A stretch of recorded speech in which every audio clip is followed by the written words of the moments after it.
Hi everyone, and welcome back to Maketh Mandalorian, our Mandalorian review show right here on Dedicated to Art. I'm again your host, Kees Cornelissen, joined by the usual guys, Chris and Nico, to review Chapter 2, The Child of the Mandalorian. Chris, what do you think of this episode? So, a part of me wonders why this wasn't just attached to part one as a long opening, but simultaneously, I actually get it. Like, this is a good, strong connecting piece to just finish up everything that happened in the first episode, and now to basically set us up for what the story for this season is going to be. Yeah, that's I can agree with that. Nico? This episode is pure cuteness overload. I swear. Like my God, I was hooked on this episode. I'm calling it my favorite thing in Star Wars right now, simply because of Baby Yoda. Everything that character did, I was just like, I was on the edge of my seat waiting. And then when the baby did that big thing at the end, I leapt out of my seat in excitement. I'm shitting you not. I legit jumped out of my seat and screamed at the TV, "Yes! Yes!" Of course. Yeah, I thought this was a solid episode. This is a lot more focused on just the one planet that we saw him leave off on the last episode. Yeah, I am a little disappointed with the length of these episodes. I thought they would be longer, and already thought the first one was kind of short, and this one is even shorter. This is only half an hour. But it is a well-made episode, at least. And yeah, as Nico said, Baby Yoda is just so damn cute. You want to puke how cute it is. So anyway, let's dive into this one. The Mandalorian is walking with Baby Yoda, apparently walking back to his ship, but he senses something is wrong, and indeed he gets attacked by three Trandoshans, and well, he managed to beat all three. Little action scene to start up the episode, and then when he gets to his ship, then he finds. Oh no, wait! Before he actually does get injured, and Baby Yoda wants to help him, and every time he's like, "Nope, put you right back." And Baby Yoda comes out again, and he wants to help him every time. It's like, oh my god, you're just adorable. Nico, what are your thoughts on Baby Yoda in the opening of this episode? Cute. Like that's my one word of the day. It's cute. Like I have this theory from having taught kids taekwondo for so long, kids that are like 3 feet tall or shorter, that anything you do when you're 3 feet tall or tinier is just freaking adorable all the time, and this is proof of that theory in a nutshell. Like it just the simple act of getting out of what is essentially a stroller. This is the Star Wars stroller, if you will, that the baby keeps crawling out of, and he's like, "Give me help! Give me help!" Nope, nope. It's so adorable. It's so adorable, and he's just doing, and he's really not doing anything from the context of an adult. But again, when you're super tiny, when you're a child. You don't know anything. It's so adorable. Chris, what are your thoughts on Okay, so let's back it up a moment to the action sequence. I really admired, from a choreography perspective, how the exact events laid out. Where first guy shows up and Mandalorian's fighting him. Second guy then shows up right as he's about to finish off the first guy, so that way it's not, oh, well, if there's two of them, why are they trying to dogpile him? Because one of them was already pretty much down for the count. And then when the third one shows up, then it becomes a little bit more fun, because now it's a full 2-on-1. But because Pedro Pascal is such a badass, he takes out all three, and we love it. Now, and going back to that, the cutesy moment and whatnot, I love the attention to detail of how when his armor gets injured it stays injured throughout the rest of the episode, even when he gets the living crap kicked out of him later on by the other awesome thing in this episode. But what I also was really compelled by was seeing that sort of, I don't know what you would call it, but basically where it burns your skin to heal up, to close up that wound that he had. Yeah. That was really cool. I really like that kind of, show the detail of the world, and of course, seeing Baby Yoda actually look like he could have potentially healed the Mandalorian, and Mandalorian not even realizing that's what he was trying to do. It's like, oh, you're so naive. You know nothing of the Force. Oh, honey. Well, to be fair, this is a post-Return of the Jedi world where, well, already the Jedi have been extinct for years, and the ones that are still alive, not a lot of people know about, especially Mandalorian like this one, so it would be very difficult to know anything about that. Yeah. Anyway, after he's patched up, he goes to his ship, and he sees a Jawa sandcrawler, and Jawas are stripping his ship for all the important parts. In response, he starts shooting some of them, but there are too many of them, so they can escape. He tries to go after them. Then we get a fun scene, I'd say, of him chasing the sandcrawler, where he actually manages to catch up on. But at the end, they stun him and he falls off. And then when he gets back to his ship, of course, nothing works because all the parts are stripped. Chris, what are your thoughts on this sequence with the Jawas? Okay, so selfishly, I wish he killed all of them. Because how dare you, Jawas? How dare you? They're like that. They are like that, but, okay, I'll put it this way. If a ship's been there for more than a day, or it's been there for, less than a month, don't touch the ship. If it's been there for more than 5 years, then go ahead and rip it apart. But look, it was there for a day. Jawas don't care about that. They're like little piranhas. They just go up and just take everything they can. Ooh, teeny! Although, actually... Oh, wait, no, okay. Well, I'll bring this up when we get to Nick Nolte coming back in this episode, but there was a line here that was hilarious for me. All right. Nico? I feel like this is probably the most comedic part of the episode, simply because he spends all that time dodging obstacles, climbing the sandcrawler to the very top, and then the moment he gets up there, every single Jawa tases him, and he just falls off of the thing. And that thing's tall, so he fell at least a good 10, 14 feet to the ground. That armor really does protect you. But it's just like Murphy's Law. You spend all that time doing all that work, and then... Well, but that's a very Filoni technique in terms of writing. Because a lot of the times, he'll have characters accomplish something only to take it away from them as soon as they accomplish it. Yeah, and what I also noticed about this episode is because the first episode pretty much showed him in no danger at all, no issues at all, because he was just such a badass, cool, collected, where pretty much everything worked out for him. In this episode, he bleeds, he gets beat up, and he actually has issues fighting certain things. Like with Jawas, it shows. Like, despite the fact that he manages to climb up the entire thing, withstanding all the attacks on him, he gets beat up, and this is that is what I appreciate about this episode, where he actually gets his ass handed to him by a couple of enemies. Anyway, because of the fact that he now needs to find another way off planet, or just a way to repair his ship, he goes back to Quill. I'm not sure. It's spelled weird. It's Kuiil.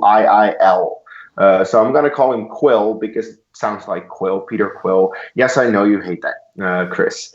Anywho, of course, he'll help. And here, the first line of dialogue is speaking in the entire episode. This is 11 minutes in. This is over a third of the way into the episode when we actually get dialogue. All before, it was visual storytelling. And this is yet another credit to the show that they are able to do so much with so little dialogue. Like it's honestly refreshing compared to the prequels where they tend to explain everything. And look, I have some appreciation for the prequels, and I know that people on this call and people watching will probably also like the prequels, but you can't deny that they over explain a lot. And luckily, this show doesn't. I'm just very happy with that. But anyway, Quill decides to help. In the meantime, Baby Yoda eats a living creature whole. Okay. Oh God. Yeah, that happened. And then they decide to go to the Jawas to get the parts back. But what are you guys' thoughts on Yoda? Wait, Nico, you already had a reaction. Yoda eats a creature whole. So yeah, I would again everything let me make this comparison. So there's a Pixar short called Jack Jack Attack from The Incredibles, and that kind of helped cement Jack Jack as probably one of my favorite characters in all of Pixar. And it's because like Jack Jack is just this baby still figuring out the world, and yet he's exploring these 5 powers that have just sprouted inside of his body randomly, and his babysitter's having a heart attack as she also uncovers them. In this case, Baby Yoda is really just trying to pounce on this lizard, this frog-like creature. And we think, oh, the child's playing. The child's playing. It's so adorable. Then the next shot we get is he has the frog in his mouth and he just swallows him whole. And I'm like, oh my God, the baby's a murderer. The baby just ate a live animal. Because spit that out. You're trained to think that when an adult says to a child, spit that out, that the child is going to spit that out because that's usually how TV works. No, the child ate the thing. Like, why? Yikes, but still adorable. But yikes, So adorable. Chris. Look, yeah, I'm happy to see Nick Nolte back because hashtag I have spoken. I'm so glad that's trending on Twitter and whatnot. Oh yeah. But look, you would expect this Baby Yoda character to be a little wild, a little kooky, kind of like Yoda was, and I think this is the perfect way of showing that. In case, I'm just glad you brought up that whole 11 minutes no dialogue thing. Yeah, that's what makes this show stand out from the rest of Star Wars stuff, is that there isn't going to be a lot of dialogue to explain everything. At least not right away. Like, they're only going to need dialogue to explain stuff when they need it to. Exactly. Anywho, they get to the Jawas. There's instantly some tension because Jawas instantly draw their blasters to stun him again. But they kind of trust Quill, I assume. So then they talk it out, and after a couple of negotiations, like Jawas demand something, and they're like, no. They finally settle on, okay, you need to get us this egg. What egg? We'll see. And now we actually see a little bit more of the inside of the Sandcrawler. One of the best jokes in this entire episode, I felt, was the Mandalorian entirely cramped up beside the Jawas. It was so funny to see that one. But yeah, like, we haven't really seen a whole lot of the Sandcrawler in anything else than the original Star Wars. So it was nice to see a little bit more of that. Let alone the actual cockpit of the vehicle. Yeah, exactly. And yeah, he needs to get an egg, and to get this egg, he needs to fight a rhino-like creature. It reminded me of the Reek from the Geonosis area. I'm not entirely sure if it's the same creature or a different one. But Chris, So it's It is, but it isn't. So you know how like there's the African rhinoceros, and then you also have like the Sumatran rhinoceros. Yeah. This is technically a reek, but it's not the same exact species of reek as what Anakin Okay. fought in Attack of the Clones. Okay, so it's a similar creature. I noticed this one was a little bit. It was a little hairier than the one we saw. Harrier and a bigger horn. Yep, and no side horns. Yeah. Right, exactly. You know, which I'm sure Pedro Pascal appreciated because this thing kicked his ass, Completely. and I loved it. Like his armor's literally hanging off of him. He got beat up so badly. Exactly. And the child in the stroller is like he's scared for the Mandalorian. Case, I'll let you set up the big moment that made me jump out of my seat. Well, Nico, you're already talking. Let's get to it. Well, yeah, this reek is basically destroying the Mandalorian. Like it is a one-sided fight for pretty much the majority of the fight. Baby Yoda's scared. He doesn't know what to do. He wants to help. And then when it looks like the end is nigh, we see the little tiny hand just raise up. And all of a sudden, the reek is floating in midair. And I'm no longer sitting on my couch. I'm jumping up in excitement because my theory was correct about what we said on the last show about Yoda's species being highly force sensitive. And now even the 50-year-old baby is doing force stuff. And it's just like, yes! Yes! So lifts the reek up in the air, passes out from exhaustion afterwards because it's a 50-year-old baby doing this. So like that takes a lot out of this child. And then once it's back on the ground, the Mandalorian just stabs it with a knife and then goes into the cave, takes his egg, and then the baby pretty much sleeps for the rest of the episode. Yeah. Chris, what are your thoughts on the entire sequence? Holy mud bath, Batman. Oh, yeah. But if this is how you're gonna shoot in a mud pit, this is how you have to do it. Where every time, like it starts off, he's like the Mandalorian goes in, looking just a little bit battered, a little bit beaten, but he's fine. By the end of this fight, he looks just filthy. He looks like he got out of a literal pig pen. In fairness, because he was in a tough battle against a big creature that was literally trying to kill him. All for what I will say as a nitpick is the dumbest joke towards the end of the episode when he does bring the egg back to the Jawas. Like, I actually hated that. Like, all they wanted was breakfast.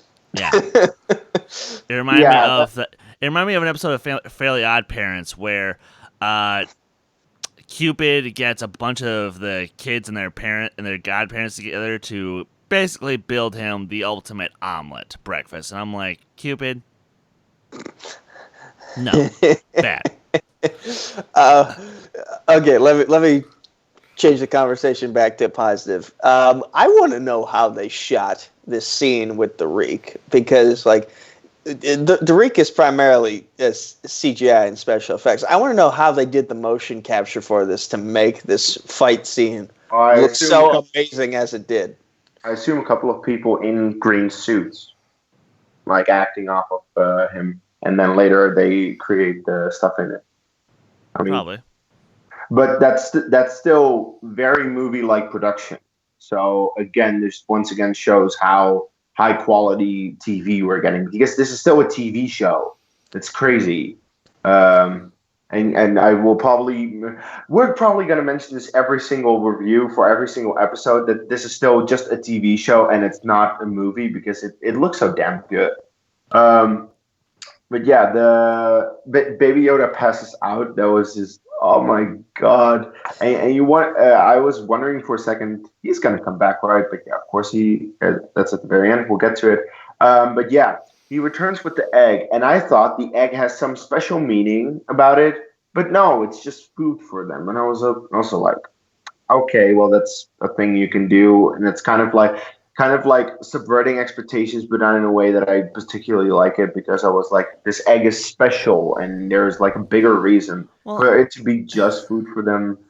Yeah, and what also bothered me about that is like they could have used that egg for, maybe they wanted to make their own reek and have a natural defender. Like if they raise that reek and they raise it correctly, that thing will be loyal to them. Like, is there a reason that, Filoni and Favreau didn't think that part through? Like, again, I'm looking at this purely from a, what would the characters actually want in the Star Wars universe?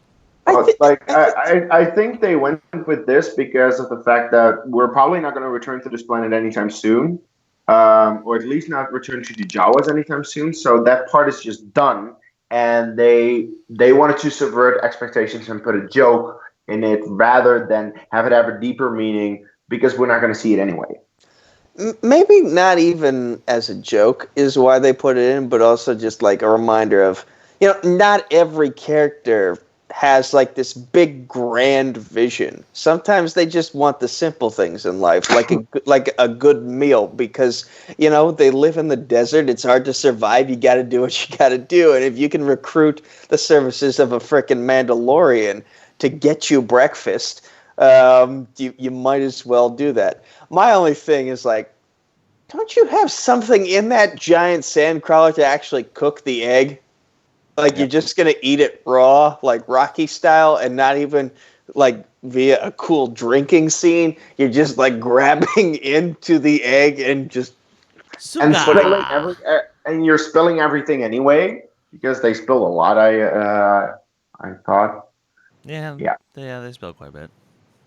Anyway, after oh, by the way, I was watching this with Irina, and she said that there's actually a very bad word in Russian. So that was very weird. Oh yeah, because it is. They keep repeating the word, and she was just saying, "This is not okay." What does the bad word mean? I actually don't know. I didn't ask. You should have. Should have. Ow. After we're done with the Jawas, they go back to the ship with Quill. They repair the ship. Takes a while. And after they're done, Quill actually refuses to take any reward because he's just grateful that the Mandalorian helped him out and brought a bit of peace to the planet. So they say goodbye. He, of course, says, "I have spoken," and the Mandalorian takes off.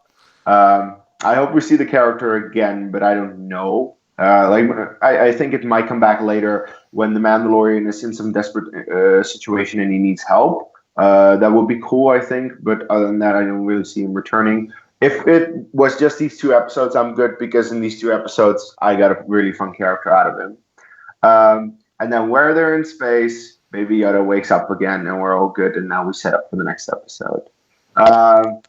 Nico, how cute is Baby Yoda again? So stinking cute. It's like, even something as simple as just waking up from a lengthy nap is adorable. But I want to bring the attention back to Quill for a second. For starters, I don't know how I didn't realize that Quill was an Ugnaught until that very moment. It took that quote where he said, "I've spent a lifetime of servitude, and I'd like to be free from here on forward." Like that's the moment where I realized, oh yeah, this character is an Ugnaught, and those members of that species are enslaved over at Bespin, working in the gas mines. Also in Rebels. Yeah. That too. So it took and me 2 episodes. Empire, just everywhere. It took me 2 episodes to make that comparison, but yeah. He doesn't look like the Ugnaughts we've seen before. He's a little different, because this one needed to speak, and the previous ones we saw didn't need to speak. It was also maybe like the tiniest bit taller than most of the Ugnaughts we've seen, so that kind of probably helped with the confusion a little bit. But Yeah, so in that one bit of dialogue, we got a lengthy amount of backstory of what is Quill's motivation and why is he being so nice to the Mandalorian. And I like that. I like that it was short, sweet, and to the point, but it said so much. And yeah, uh, I'm excited to see what more we get of Baby Yoda in the next episode, because I think someone pointed this out after the first episode aired. Excuse me. The guy who was with Werner Herzog's character, he was wearing something of like a Camino-ish jacket. So it makes you wonder, like, is this just another new member of Yoda's species, or is there some cloning going on that we might be unaware of? That's interesting. Yeah, I mean, he was a doctor, and I do think they want to perform some surgery on the creature. So I don't know, but yeah, there's definitely some stuff going on. However, I think that the Mandalorian will figure that out for himself in the next episode, and maybe then do something about that. Chris, what are your thoughts? Well, on the final part of the episode, and then what are you expecting? Yeah, it's a good send off for Nick Nolte's character. Hashtag I've spoken and whatnot. Although I will say I kind of wish he went with, because okay, so obviously as we as we sort of figured out from like the trailers and from a lot of the casting announcements that got made, the Mandalorian's gonna start building himself a crew, and I wanted to start seeing the crew assembled already on this episode, but it looks like I'm still gonna have to wait at least another episode, which is fine. Mandalorians assemble. Yes. I love how right now the crew is just him and the baby. Like, they make a formidable team so far, and you wouldn't think so, because it's a Mandalorian and a baby. coming to NBC. Or sorry, ABC. They're the ones owned by Disney. Oh, right. Yep. I thought it was a solid episode. As I said, a little short, and I wanted to see a little more here and there, but I guess we'll have to wait for the payoff to fully see how this episode feels among the rest of the season. 6 episodes left. It's a short season. It's Game of Thrones like, and that's why I kind of expected them to be longer, because if a season is shorter, the episodes be longer. I hope that the next one is at least longer. Do we have any final thoughts before we close out? Sorry, go ahead. I did not think we were going to see the Force in this show. And so to see it in episode 2, just made me geek out. And, I like that we're exploring the Force in a time period where not a lot of people understood what it was, because it had been out of the public eye for so long. So, like, the Mandalorian himself says, I don't know what it was I just saw happen. So getting that understanding of what this baby is, and why people have a bounty on him to begin with, that's going to be an interesting story to see develop. Yep. Chris? Yeah, I can't wait to see how the baby plays into the Emperor's contingency plan, because obviously this baby comes from a time before even the movies. So who put that baby there in the first place? If it is a clone, was it from Palpatine? Like what is the story about this freaking baby? I'm so curious. Also,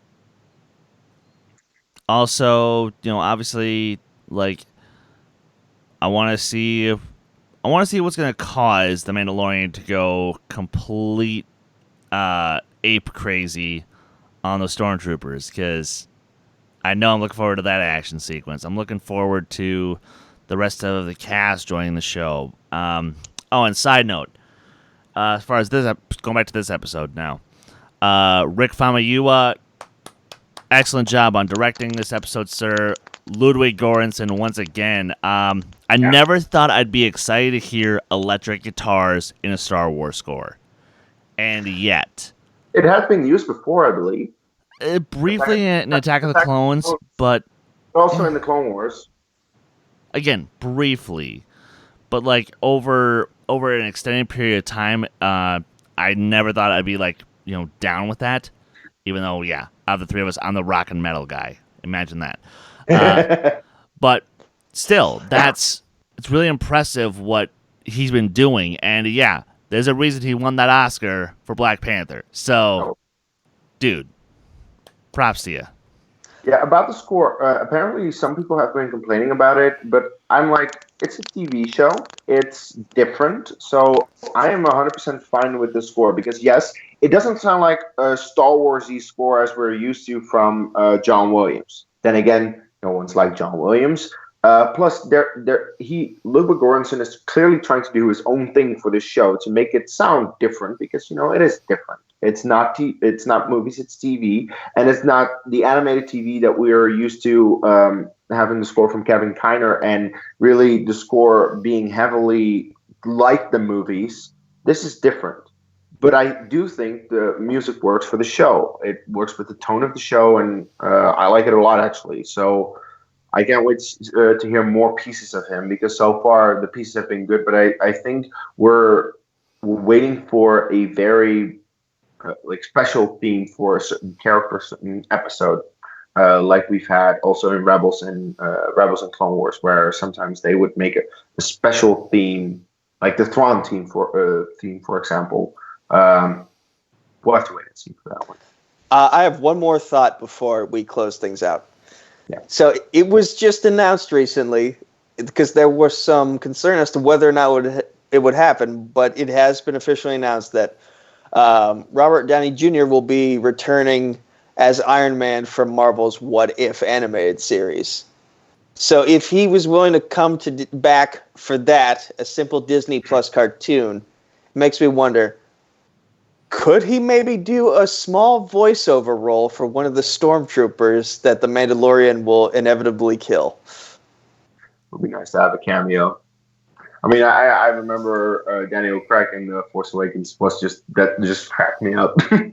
Kevin Smith too. Kevin Smith also got a voiceover role. So it has happened where these big actors have done the simplest voiceover roles for like 5-second appearances in the movies. So it could happen for the Mandalorian as well. I'll say so they can say I was in Star Wars. Yeah, or the Tom Hardy deleted scene in Last Jedi. I mean, what a waste of Tom Hardy. Come on. That's why it was deleted. Yeah, probably. Oh well. I think that's all we can say. So, guys, please let us know in the comments below. What are your thoughts on the episode? What are your thoughts on the episodes coming up? What do you hope to see? Let us know in the comments below. Of course. And like the video, of course. Subscribe to the channel if you haven't already. And Chris, plug yourself. You guys can follow me on Twitter, Instagram, Stardust, Letterboxd, and Discord at Skywalker Dome. And you guys can follow this very channel on Twitter and Instagram at D2A Channel. Please like our Facebook page. Join our Facebook group to stay up with the conversation. Guys, we announced a shit ton of stuff last night. I don't care about the censor. I don't care. But bottom line, more recap shows coming in 2020. More reviews coming in 2020. More reactions. Our new Star Wars show. Look forward to that. We have a comic show that Nico's going to host. Watch-alongs that Case will host. It's going to be a blast, and we can't wait for you all to either just come support us, or we are accepting resumes for editors, graphic designers, on-camera personalities. Send us your stuff. D2AChannel@gmail.com. That is DTOAChannel@gmail.com. Indeed, because it's going to be very exciting. I'm very much looking forward to expanding the team. Nico, plug yourself. It should also be mentioned DTOA. So not D, the number 2A. DTOA. Okay, because I almost made that decision when I first started working here. I got confused by that too. But anyway, at Nico Suave Rigoli on Facebook, Twitter, and YouTube, or just Nico Suave with 4 random meaningless numbers at the end on Discord, Instagram, Snapchat, and LinkedIn. Coming soon, probably after college. Combat Wrestling Trivia on Facebook, Combat Wrestling Network on YouTube. The poorly made Twitter handle is at Combat Wrestling, the number 2. There's no letter G. Sometimes on TMG Entertainment, where I'm the Chokeslam Wrestling Debate Champion of the World, and also Chris and I will be doing a very special late TV fights debate in 2020, where we will be doing a whole bunch of stuff about Star Wars television. So that's going to be fun. And of course, right here on Dedicated to Art and all the places these two gentlemen will say in just a moment. Hashtag Trivia for Thon 2. Announcement coming soon. Hopefully before college ends, but probably after college. Just get on it. Anyway, you guys can follow me at Dutch Movie Guy on Twitter, Kees Cornelis on Facebook and Letterboxd. Check out our Star Wars Resistance reviews, because that's also a show going on, and that comes up every Sunday, Monday, around that time. Whenever the episode drops and when we have time to review it, then we will have the review done. And I think that's it. So yeah, definitely stay tuned for what we have in store for next year. And until our next video, manners maketh Mandalorian. And may the force be with you always. I have spoken.